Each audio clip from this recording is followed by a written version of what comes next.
Terima kasih Puan Pengerusi Majlis. Assalamualaikum, salam sejahtera dan salam keluarga Malaysia. Saya ucapkan kepada barisan panel hakim yang arif lagi bijaksana, penjaga masa, guru-guru, rakan-rakan dan para hadirin sekalian. Hari ini saya akan menyampaikan sebuah cerita yang bertajuk Rajin dan Usaha Tangga Kejayaan. Tiada ibu, tiada bapa, pisau kontok, teman setia. Walau rintangan datang melanda, Damak berusaha hingga berjaya. Di kampung Titi Sebatang, tinggal seorang anak muda bernama Damak. Dia tinggal seorang diri. Ibu dan bapanya telah lama meninggal dunia. Ibu bapa Damak tidak meninggalkan apa-apa harta untuknya. Dia hanya mempunyai sebuah rumah burung, sepasang pakaian dan sebilah pisau kontot. Damak mengambil upah menebas rumput di kebun dan kerja-kerja di sawah. Hidupnya ibarat kais pagi makan pagi, kais petang makan petang. Pada suatu hari, Damak pergi berjumpa dengan bapa saudaranya yang bernama Pak Hitam.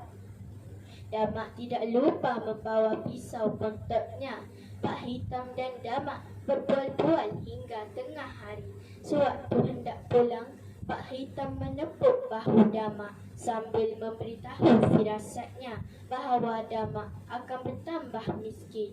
Damak keheranan memikirkan kata-kata Pak Hitam sambil bertanya kepada Pak Hitam bagaimana pula dirinya boleh menjadi bertambah miskin. Pak Hitam hanya tersenyum dan menggelengkan kepalanya. Damak pun keluar dari rumah Pak Hitam lalu berjalan pulang menuju ke rumahnya. Jalan pulang ke rumahnya melalui hutan.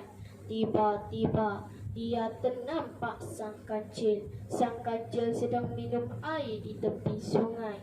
Terlintas di fikiran Damak untuk memelihara sang kancil yang merupakan seekor binatang yang sangat bijak. Dari jauh Damak melontar pisau kontotnya ke arah sang kancil. Malang tidak berbau, pisau kontotnya terpelanting jatuh ke dalam sungai. Sungai itu sangat dalam. Damak tidak berani terjun ke dalam sungai kerana tidak pandai berenang. Dia takut tenggelam dan mati lemas. Sang kancil terus melarikan diri masuk ke dalam lubang kayu. Damak kehilangan pisau kontotnya. Dia cuma ada sehelai baju dan sehelai seluar buruk yang dipakainya. Damak cuba menutup lubang kayu itu dengan bajunya dengan harapan bolehlah Damak menangkap sang kancil itu. Dia teringin sangat memelihara sang kancil. Dia berharap dengan memelihara sang kancil dia boleh hidup kaya raya. Damak pun membuka bajunya lalu direnggang pada batang kayu itu. Damak pun mengetuk batang kayu itu. Sudah lama Damak menunggu, tetapi sang kancil tidak juga keluar. Damak terus mengetuk batang kayu itu. Sedang Damak mengetuk batang kayu itu dengan bersungguh-sungguh, tiba-tiba sang kancil melompat keluar. Baju Damak yang buruk itu koyak sama sekali. Sang kancil terus melarikan diri masuk ke dalam hutan.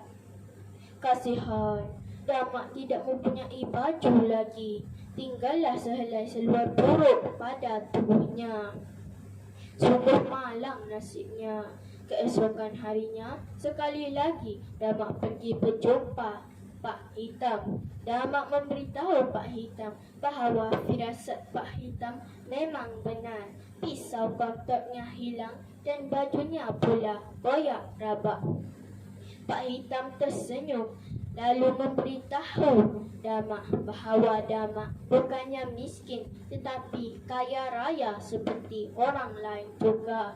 Damak terkejut mendengar kata-kata pakciknya, sedangkan dia hanya mempunyai sehelai seluar buruk pada tubuhnya. Pak Hitam menjelaskan bahawa Damak mempunyai tulang empat kerat, mata, telinga dan tubuh badan yang sihat. Damak mengangguk-angguk tanda bersetuju dengan kata-kata pakciknya. Pak Hitam menasihati Damak agar menggunakan seluruh anggota badan dengan sebaik-baiknya untuk menjadi kaya. Keesokan harinya, Damak pun mula membersihkan hutan di belakang rumahnya. Perkakas yang digunakan seperti sabit, parang, kapak dan cangkul dipinjam daripada Pak Hitam. Mula-mula, Damak menebang dan menebas pokok-pokok yang besar.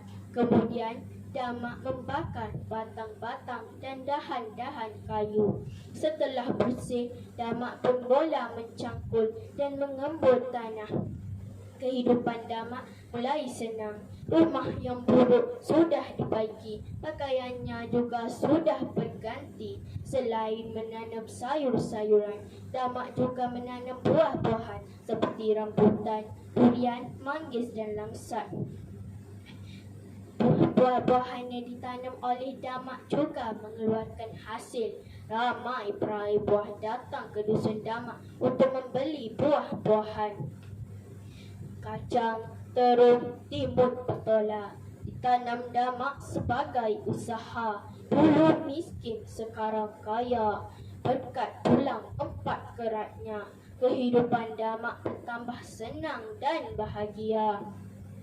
Damak tidak lagi miskin, malahan menjadi orang kaya dan banyak membantu penduduk kampung. Itulah berkat usaha dengan menggunakan tulang 4 kerat. Kawan-kawan, kehidupan seseorang itu tidak akan berubah kecuali dia mengubah sendiri. Oleh yang demikian, manfaatkanlah tubuh badan yang sihat.